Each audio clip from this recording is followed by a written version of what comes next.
welcome back. You watched the video I just dropped earlier this afternoon. I was driving along here to come up with some things I should have put in there, some other things I should have added, but first of all, I said that my comments, my presentation was off the cuff, nothing rehearsed, and in no means any order was anything given.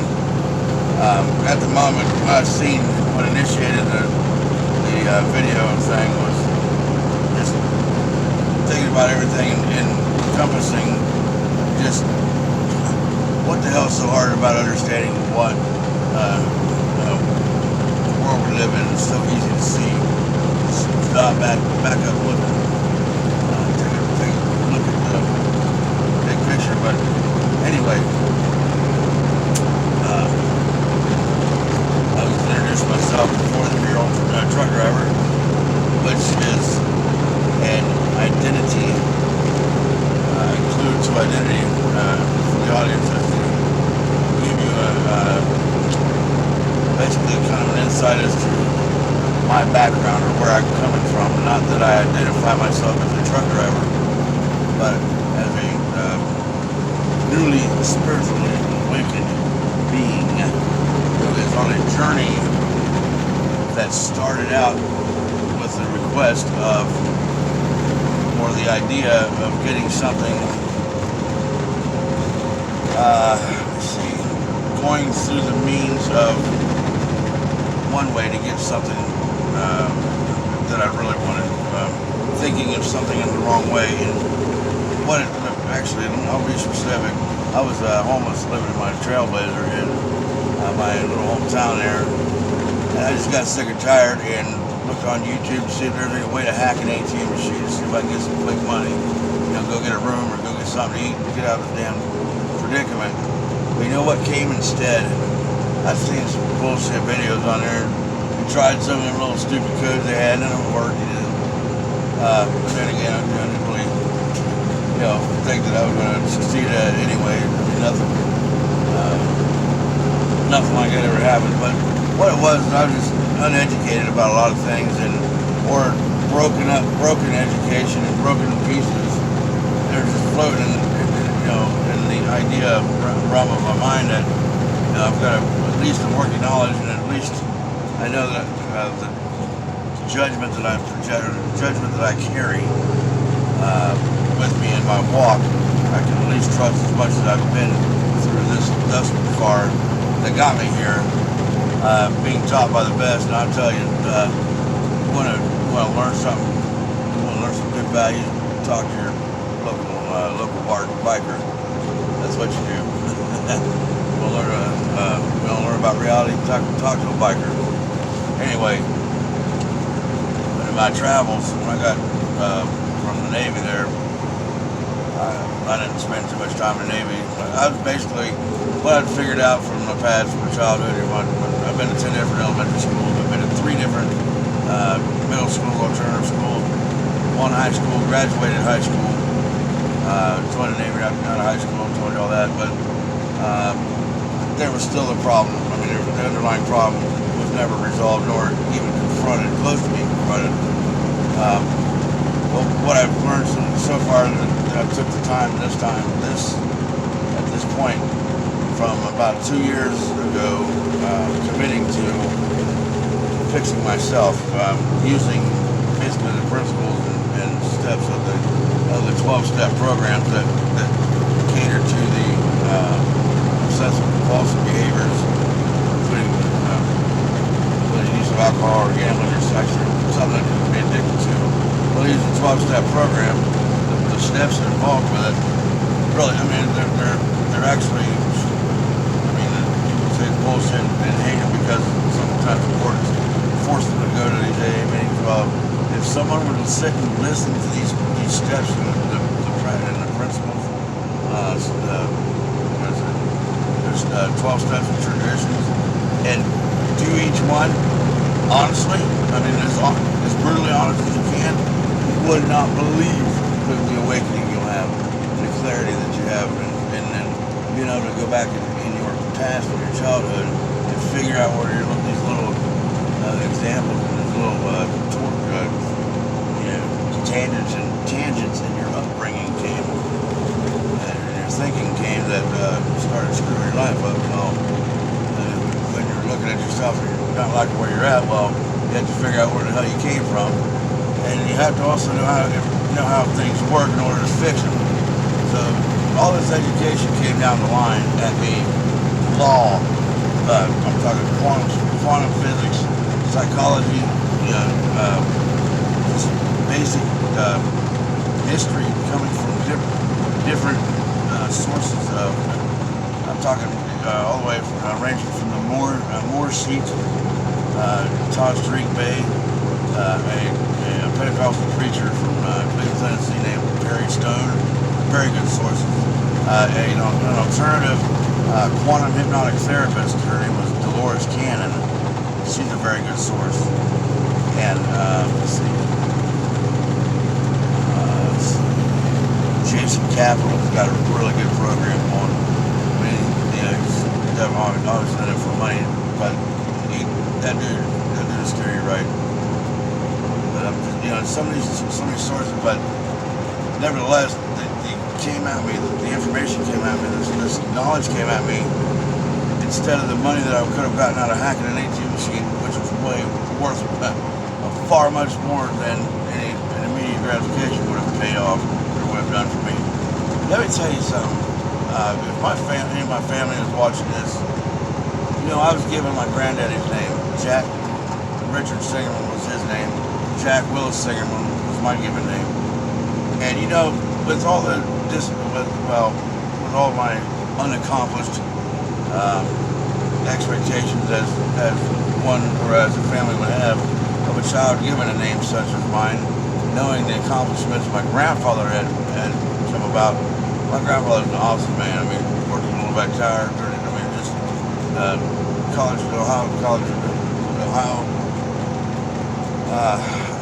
Ohio College out in Athens County, graduate. I mean, and World War II vet, Bronze Star, decorated. Just phenomenal. My granddaddy Welch, Bill Welch from Australia, beautiful man also. Nothing short of the best source of horse, the mixture of horse sense and what the good life is. And both of them were Masonic, of the Masonic order, fraternal order of Masonic Masons. Both members of the Eagles. They worked hard, played hard, and with that said, maybe the chosen path that I had taken wasn't one that would have been family approved of. However, I took the initiative to heal thyself with my own, through my own,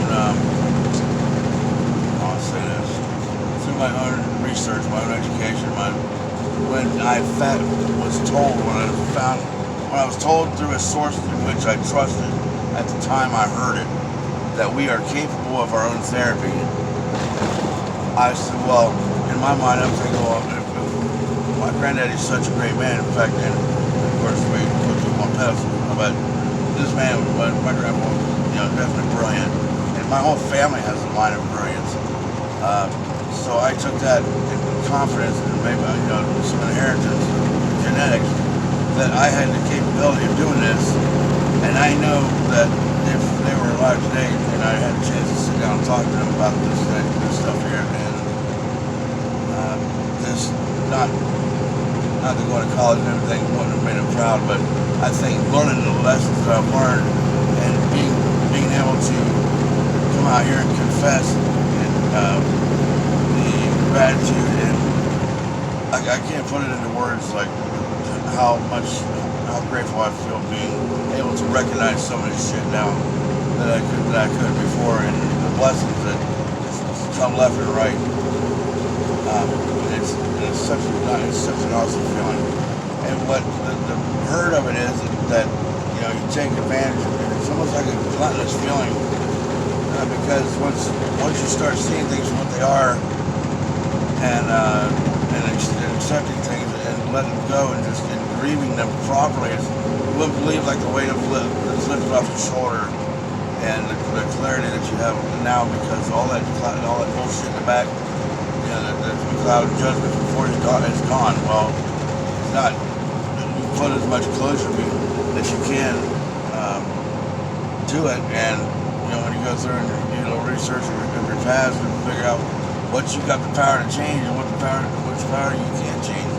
The fact is, if you step on somebody's toes, call them up and say, hey, so-and-so, I don't know if you remember me, but I stepped on your toes back, blah, blah, blah. You know, whether or not you accept my apology or not, I was doing some kind of cleaning up my path, my sidewalk, but I just wanted to offer an apology. Just wanted you to know that I was trying to better my life by moving on from grieving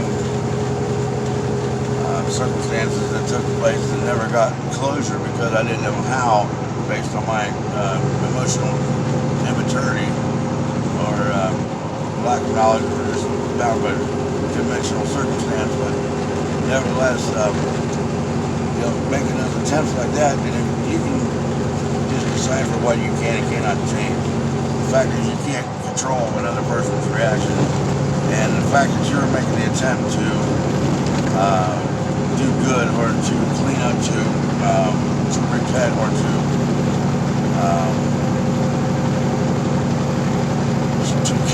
care enough for yourself, to want to learn about yourself, to want to be educated enough, and figured out that calling that person was one of the best things you could have done. That's up to them to accept, not you. You've already accepted it. You've already accepted that. To get rid of it, you know, you gotta let go of it, type thing. And that's the way to let go of it. And if you know what, past that, you can't really do shit about it. It's already done. It's in the past. No more. What do you do fuck about it? What they have us doing is worried about so much of our past that all of our decisions are made in the here and now, in reality. But because we're basing our actions on what we fear we've done before, and because we don't know what's ahead of us, we're always in fear of what we don't know. Our decisions are not based on the here and now, time continuum. And saying that is even going against all principle, because time is an illusion. As I'm learning, as an example, if I'm here making a phone call to some lady in China, there's so many hours away from us, ahead of us on the clock. If I'm, say, it's 2 o'clock here and it's 8 o'clock there, if I make the phone call at 2 o'clock, she's not going to get the phone call at 8 o'clock, or well, it's not going to take 6 hours to call her. She's going to pick it up as soon as she hears the phone ring, meaning there's a now here and there's a now there, and it's happening simultaneously. Anyway, time's an illusion. It's easy to figure out how to convert time, energy to money, time to money, convert sweat equity to money. It's part of the economy. Time is valuable. It has, how do you put value on time? Is you make that the only way people can convert and can make money. Can make money, and money is a means of exchange in order to receive goods and services. Money can be anything. It's a means of exchange. If you have something I want, and I use something to buy it with that you agree upon has the same value, cash value, which you're wanting. And it's not trading or bartering here. It's money. You have a car I want, and I use, say, 10 paper towels as money, and you accept 10 paper towels as money, and I get the car, as long as you're in agreement and it's a written down agreement, notarized, that 10 pieces of paper towel is the money, the means in which to exchange, receive goods and services. That was it. But that's not what brings the joy. Joy is what we are able to buy with the money, the objects, the intrinsic, the experience that we experience joy with, without having the security of having to eat at bankroll, I'm sure, is joyful. Do I know what that feels like? No. But now, through the results of my little project, self-project, I've now started to put money in my little my account. I've been with the same job now for 4 months. Haven't had a complaint. Been late a couple times, and have little incidents here and there, but nothing major. I'm good. I'm good. I'm happy.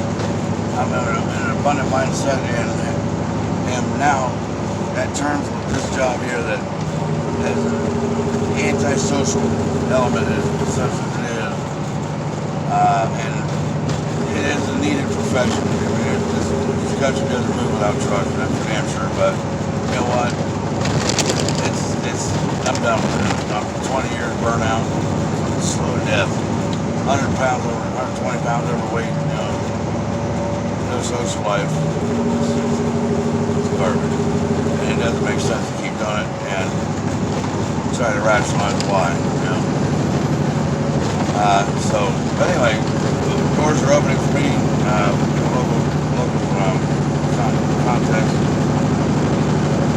positions that would allow me to maintain a solid connection or a solid stake in the ground whenever that comes through, which it should be soon. I'll be able to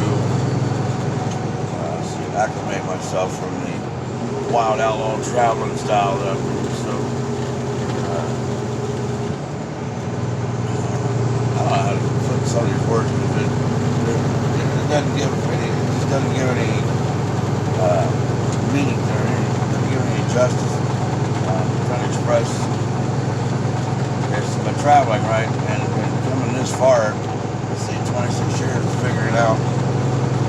26 years of traveling to this point. Confessing some of my shit to you, and giving my testimony, and hoping that this catches on and somebody that needs to hear this shit is listening. That's my hope, that, you know, and that's the way this stuff helps people. That's the way this 12-step program helps, that, you know, there's somebody out there going through the same shit you are, and just when you think you've got it bad, you open them curtains, you look outside, there's 10 fucking people in wheelchairs out there. You know, there's somebody over there, there's always somebody worse off than you. You know, this self-pity shit, that you know, sorry for yourself, it sucks, you know, you swallow that pride, you fucking keep going, I mean, you keep kicking. The dog can't bite you if you ain't got no teeth, believe me. But don't ask the owner, will he bite you? Ask the dog. Okay. There's an adage that goes when you, as far as trying to believe what's true or what's not, what's fake, and that is nothing of what you hear and only half of what you see. And that being said, because communication happens more than just verbally. And in fact, only 7 to 10% of our communication is actually done verbally. Most of it is done through body language and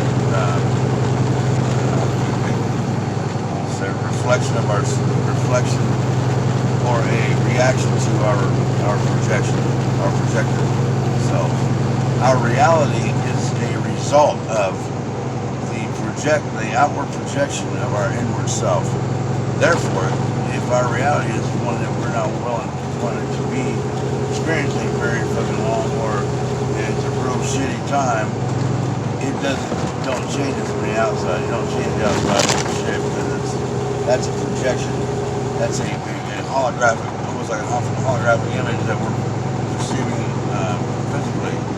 So the reality is projected, meaning the reality that you're seeing is actually happened in the past. You're living the cause and effect. The cause is the decision made prior. The effect is the consequence, or the karma, paying the karma back for that decision made.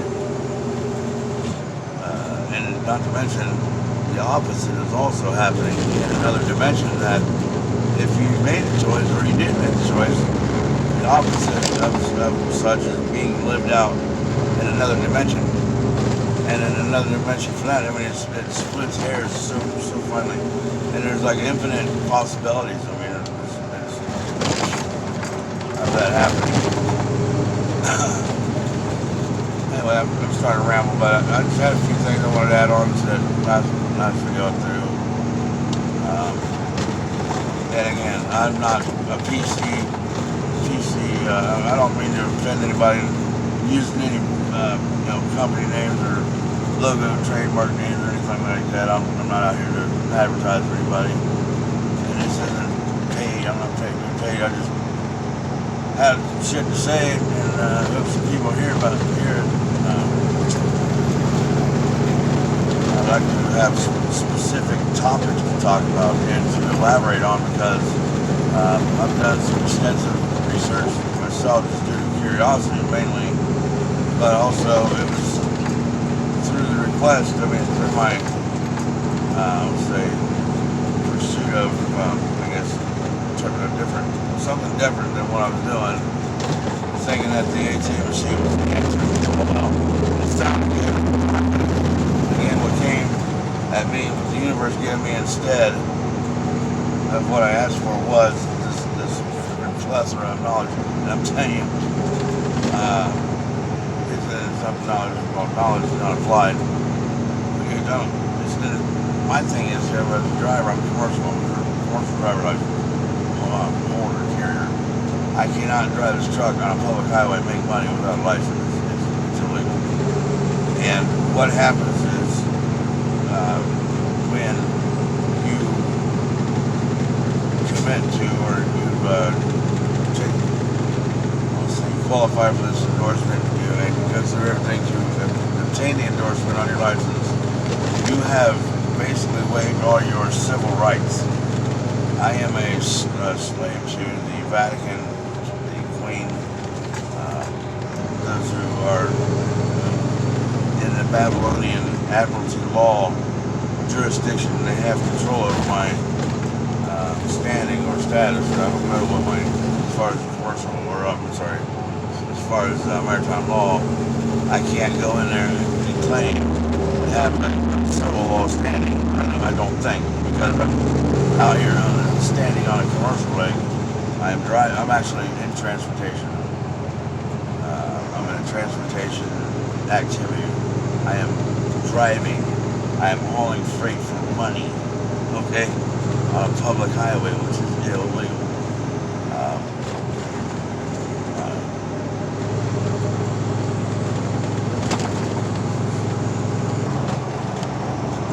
Also learned through one source of information that there was a man named David Wynn Miller, who was a federal judge. He's dead now, but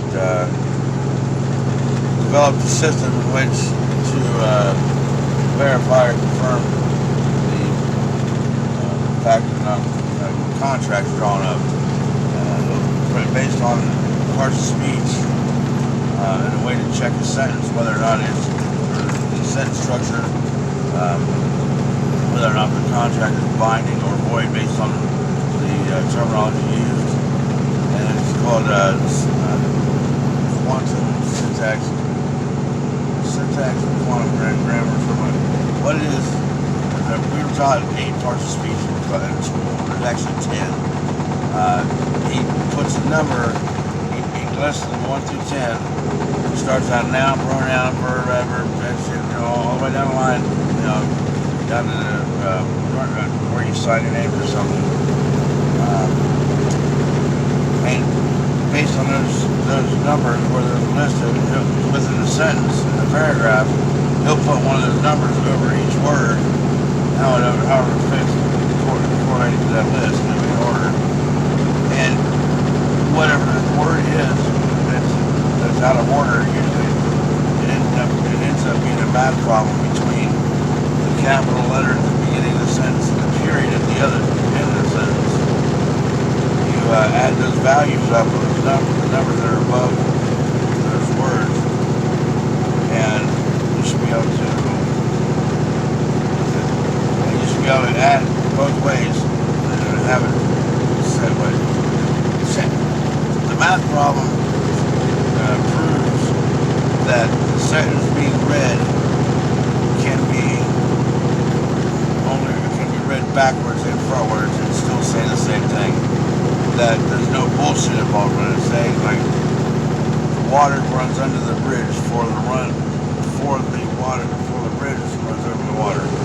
It's saying about the same thing. You get about the same picture.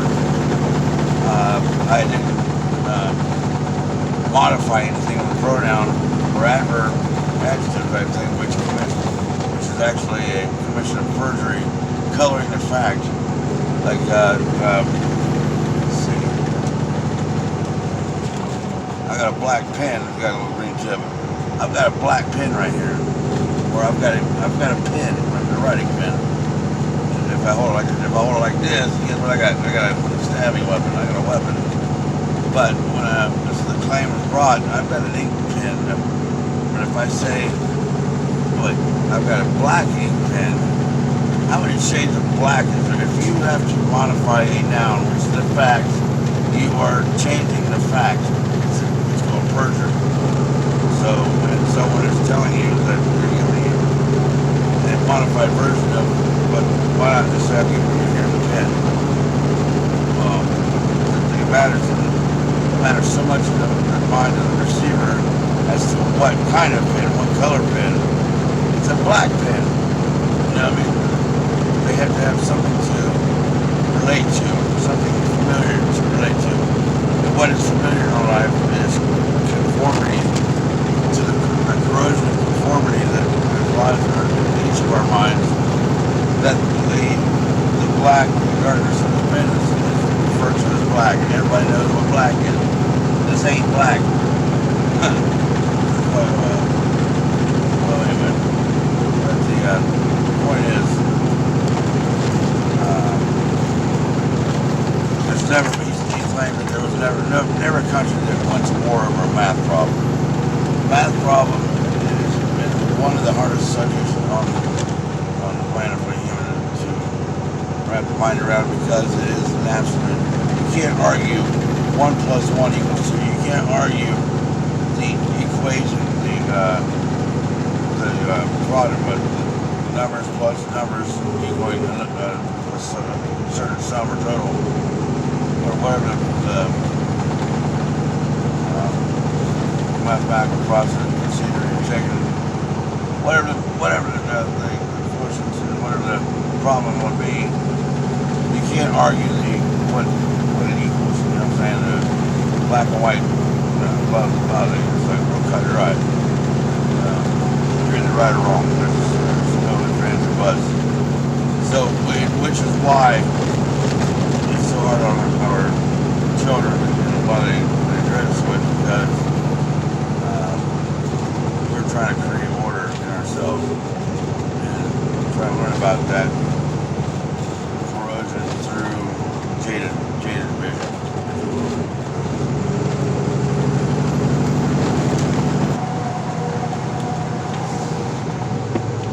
Now, so thinking back, I'm kind of pausing this as I go, so I'm just thinking of different things to say. But talking about my grandpa there, I just wondered if he'd be proud if I knew and took the initiative to do so, of preparing myself, because of the confidence I had in the ability to do it in the first place. Secondly, relying on the quality of my genetics as a reinforcement that I can do it. You know what I mean? You got to. It takes a certain person to do it. Well, not everybody. I don't ever know. Everybody's capable of doing it. Having the open mind to do it, or having the mindset to do it, where you're at the bottom of this fucking hole, and there's 2 ways out of a hole. It's either up or sideways, and I've been sideways a lot of times, and upside down and sideways, but right direction. But up is the way you want to go. Let's see now. that's after real self-realization and going through a little bit of healing and going through a little bit of hurt and closing this shit. It takes a help man, it takes a help woman to admit when they're wrong or to admit when they're powerless, especially the strangers.